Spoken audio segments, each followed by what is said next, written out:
You know, sometimes in life we expect things to get better over time. Things like our jobs, marriage, and the Epic Games Store.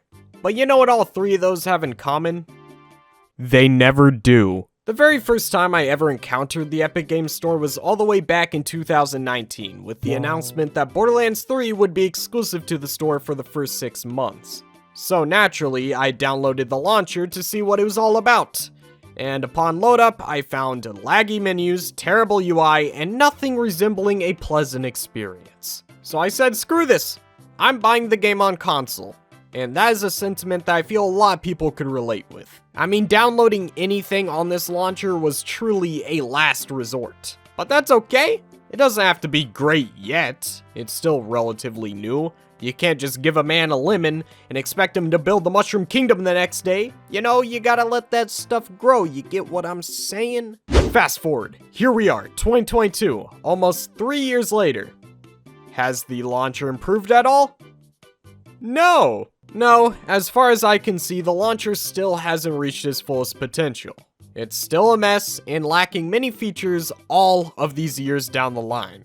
And this is a real shame because they are still bringing exclusive games to their platform. But you know what? I'm not just gonna sit here and complain like a cringe nay baby. I'm going to legitimately critique this launcher and show what they can do to make it better. So to make it simple, I narrowed it down to 3 key things they could do to improve this platform a ton. And Epic Games, I highly recommend that you follow through with these things to ensure that your platform succeeds.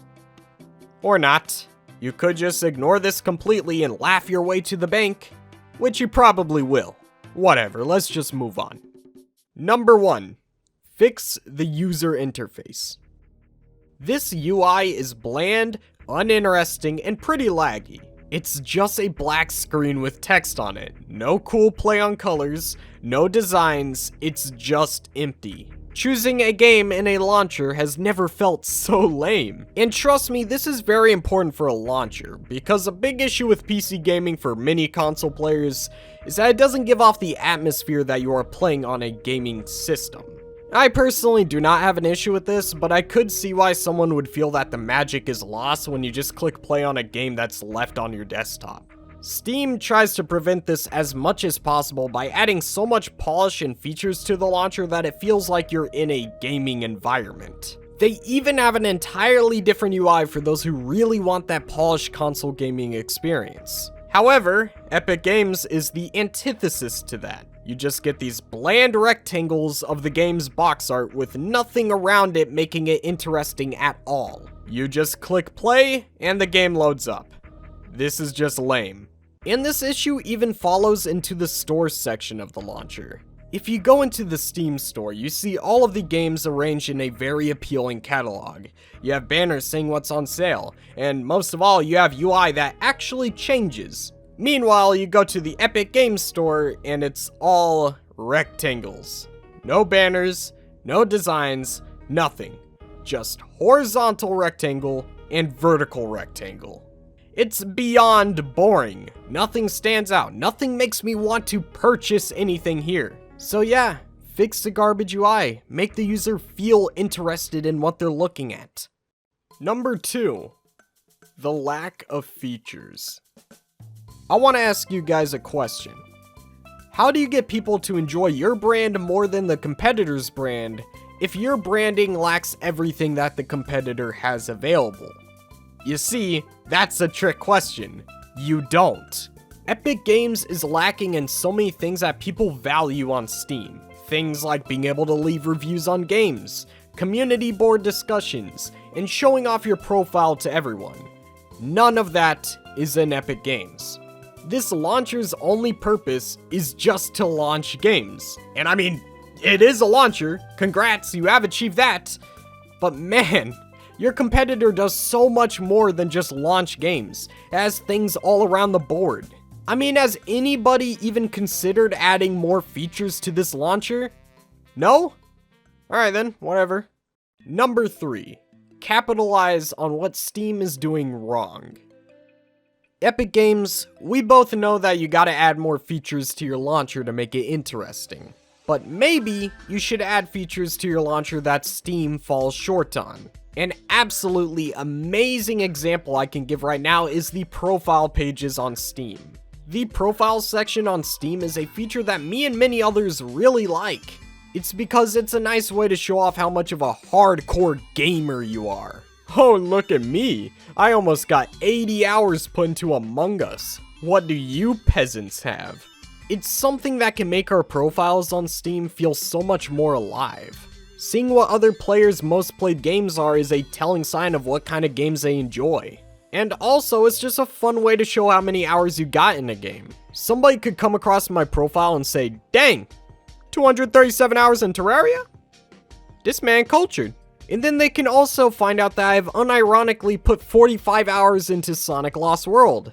It's all a great experience, and honestly, it's my favorite part about the launcher. But there's one issue with the profiles.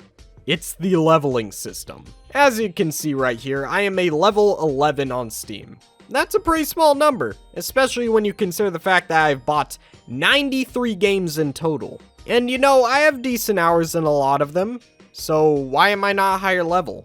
Like, bro, this dude is a level 30 and he only has 63 games bought compared to my 93. Well, it's because you actually have to pay for levels by buying cards. Yeah, that's right. You have to slap your wallet on the screen to look like an actual gamer. So, something that the Epic Games Launcher could do is make their own profile section in the launcher. It should include tons of customization options like Steam, but they should make it even better. Imagine if you could level up from getting achievements in games, playing a certain amount of hours in a game. You know, the things that actually make you a hardcore gamer. I feel that a simple inclusion of this could go miles for Epic Games, because it starts to make the launcher feel more personal, and it would have a better functioning feature than the one that their competitors are using. It's absolutely brilliant. But will they do it? Most definitely not. The biggest issue with the Epic Games Store is that it doesn't have any brand loyalty. Why be loyal to this brand that is completely lifeless when there's another brand right there that is flourishing? I'm going to give it cold. The only reason why people even bother to use the Epic Games Launcher is for exclusives, and that is a terrible business decision. With Steam, it's a no-brainer to download it for every gaming PC that ever exists. But for Epic, it's not necessary. Instead of holding these exclusive games over everyone's head so that they're forced to download the launcher, why not make the launcher good in the first place so that they choose your launcher over the other options available? Just think, why do people have such loyalty to Steam as a launcher, and why do they hate the Epic Games Store so much? It's because the Epic Games Store has nothing to offer. It's just making the consumers' lives more annoying by taking their games and putting them on a launcher that is objectively inferior in every conceivable way. To anyone who thinks this is a bit harsh, let me ask you a question. If consumers had the choice to purchase a new game that was on both Steam and Epic, which platform are the overwhelming majority going to choose? If your answer is not Steam, you are blatantly lying to yourself. It is what it is at the end of the day.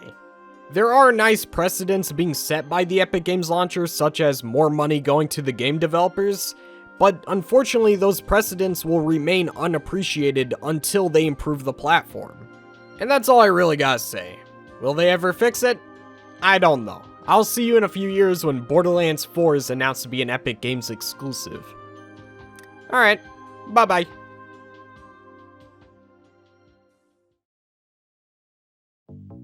Alright, here we are, the end of the video. I gotta talk really fast for this segment. If you liked the video, make sure to leave a like. It would support the channel in a lot more ways than you may think. And also, consider subscribing with post notifications on so you get notified of future videos I post. I got a lot of cool plans for this channel that I'm excited to implement. So if you guys are interested in that, make sure to subscribe. But yeah, I hope you guys enjoyed the video. Make sure to click one of the videos right here. Anyways, I'm gonna head out. Adios.